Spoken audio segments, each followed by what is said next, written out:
ಹಿಂದಿನ ಕಾಲದಲ್ಲಿ ಕಾಡಿನ ಜನರು ವಶೀಕರಣಕ್ಕೆ ಬಳಸುತ್ತಾ ಇದ್ದಿದ್ದು ಇದೇ ಬೇರನ್ನ.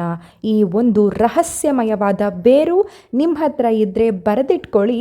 ನೀವು ಯಾರನ್ನ ವಶ ಮಾಡ್ಕೋಬೇಕು ಅಂತ ಅಂದ್ಕೊಂಡಿದ್ದೀರೋ ಅವರು ಶೀಘ್ರದಲ್ಲೇ ವಶ ಆಗ್ತಾರೆ. ನಿಮ್ಮ ಗಂಡ ನಿಮ್ಮ ಮಾತು ಕೇಳದೆ ಇರುವಂಥದ್ದು, ಬೇರೆ ಹೆಣ್ಣಿನ ಸಹವಾಸ ಮಾಡುವಂಥದ್ದು, ಆಕೆಗೆ ತನು ಮನ ಧನ ಎಲ್ಲವನ್ನು ಅರ್ಪಿಸುವಂಥದ್ದು, ನಿಮ್ಮ ಕಡೆ ನೋಡದೇ ಇರುವಂಥದ್ದು, ಮಕ್ಕಳ ಕಡೆಯೂ ನೋಡದೆಯೇ ಇರುವಂಥದ್ದು. ಈ ಕಾಲದಲ್ಲಿ ಒಂದು ಮದುವೆಯಾಗಿ ಒಂದು ಜೀವನ ನಡೆಸೋದೇ ಕಷ್ಟ. ಅಂಥದ್ರಲ್ಲಿ ನಿಮ್ಮ ಗಂಡ ದುಡಿದ ಎಲ್ಲ ಹಣವನ್ನು ಪರಸ್ತ್ರೀಯ ಮೇಲೆ ಸುರಿತಾ ಇದ್ದರೆ ಹೇಗನ್ಸುತ್ತೆ? ನಿಮ್ಮ ಜೀವನ ನಡೆಸೋದು ಹೇಗೆ?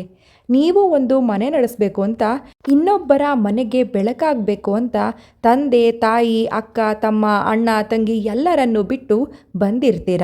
ಆದರೆ ನಿಮ್ಮ ಗಂಡ ಈ ರೀತಿಯಾದಂತಹ ಇನ್ನೊಬ್ಬಳ ಸಹವಾಸ ಮಾಡ್ತಾ ಇದ್ದರೆ ನಿಮಗೆ ದಿಕ್ಕೆ ತೋಚದಂತಾಗುತ್ತೆ. ಜಗತ್ತೇ ನಿಮ್ಮ ವಿರುದ್ಧ ಇದ್ದ ಹಾಗಾಗುತ್ತೆ. ಹಾಗಾಗಿ ಆ ರೀತಿಯಾದಂತಹ ಸಹವಾಸವನ್ನು ಬಿಡಿಸಿ ನಿಮ್ಮ ಗಂಡನನ್ನು ಹೇಗೆ ನಿಮ್ಮ ಒಂದು ವಶದಲ್ಲಿ ಇರುವಂತೆ ಮಾಡ್ಕೋಬಹುದು ಅಂದರೆ, ನೀವು ಅದಕ್ಕೆ ಹೆಚ್ಚೇನು ಹಣ ಖರ್ಚು ಮಾಡಬೇಕಾಗಿಲ್ಲ. ಆದರೆ ಈ ಸುಲಭವಾದಂತಹ ಒಂದು ಉಪಾಯವನ್ನು ಮಾಡಿದರೆ ಸಾಕಾಗುತ್ತೆ ವೀಕ್ಷಕರೇ. ನೋಡಿ, ಇದನ್ನು ಮಂಗಳವಾರ, ಶುಕ್ರವಾರ ಅಥವಾ ಭಾನುವಾರದ ದಿವಸ ಮಾಡಿದ್ರೆ ಬಹಳನೇ ಉತ್ತಮ. ಈ ಸರಳ ಉಪಾಯವನ್ನು ಮಾಡೋದಕ್ಕೆ ನಿಮಗೆ ಬೇಕಾಗಿರುವಂಥದ್ದು ಎರಡು ಪದಾರ್ಥಗಳು. ಅದುವೇ ಕಾಡು ವೃಷ್ಟಿ ಬೇರು ಹಾಗೆಯೇ ತುಳಸಿ ಬೇರು ಬೇಕಾಗುತ್ತೆ. ಇವೆರಡನ್ನು ನೀವು ಗಂಧದ ಹಾಗೆ ತೆಗೆದು ಅಥವಾ ಮಿಕ್ಸಿಯಲ್ಲಿ ಹದವಾಗಿ ನಯವಾಗಿ ರುಬ್ಬಿ ಅದನ್ನು ನೀರಲ್ಲಿ ಬೆರೆಸಿ ಸಣ್ಣ ಸಣ್ಣ ಮಾತ್ರೆಯ ಉಂಡೆಗಳನ್ನಾಗಿ ಮಾಡಬೇಕಾಗತ್ತೆ.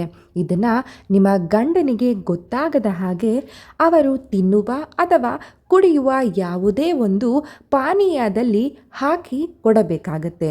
ನೋಡಿ, ನೀವು ಮಾಡಿರುವಂತಹ ಈ ಉಪಾಯ ನಿಮ್ಮ ಗಂಡನಿಗಾಗಲಿ ಅಥವಾ ಇನ್ಯಾರಿಗಾಗಲಿ ತಿಳಿಯಬಾರದು.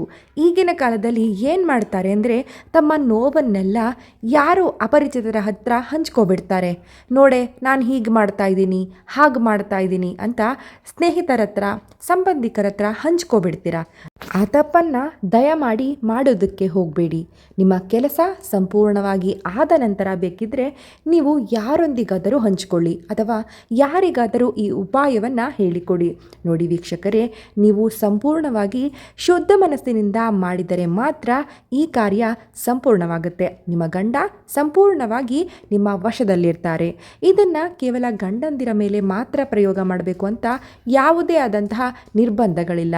ಇದನ್ನು ನಿಮ್ಮ ಪ್ರೇಮಿಯ ಮೇಲಾಗಲಿ ಅಥವಾ ನಿಮ್ಮ ಮಾತು ಕೇಳಬೇಕಾದಂತಹ, ನೀವು ಹೇಳಿದ ಹಾಗೆ ನಡ್ಕೋಬೇಕಾದಂತಹ ಯಾವ ವ್ಯಕ್ತಿಯ ಮೇಲಾದರೂ ನೀವು ಪ್ರಯೋಗಿಸಬಹುದು.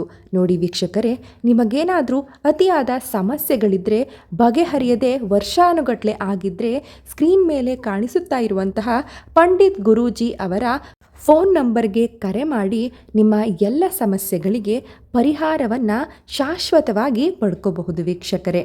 ಈ ವಿಡಿಯೋ ನಿಮಗೆ ಇಷ್ಟವಾಗಿದ್ದಲ್ಲಿ ಒಂದು ಲೈಕ್ ಮಾಡಿ ಹಾಗೂ ಕಮೆಂಟ್ ಮಾಡಿ. ಧನ್ಯವಾದಗಳು.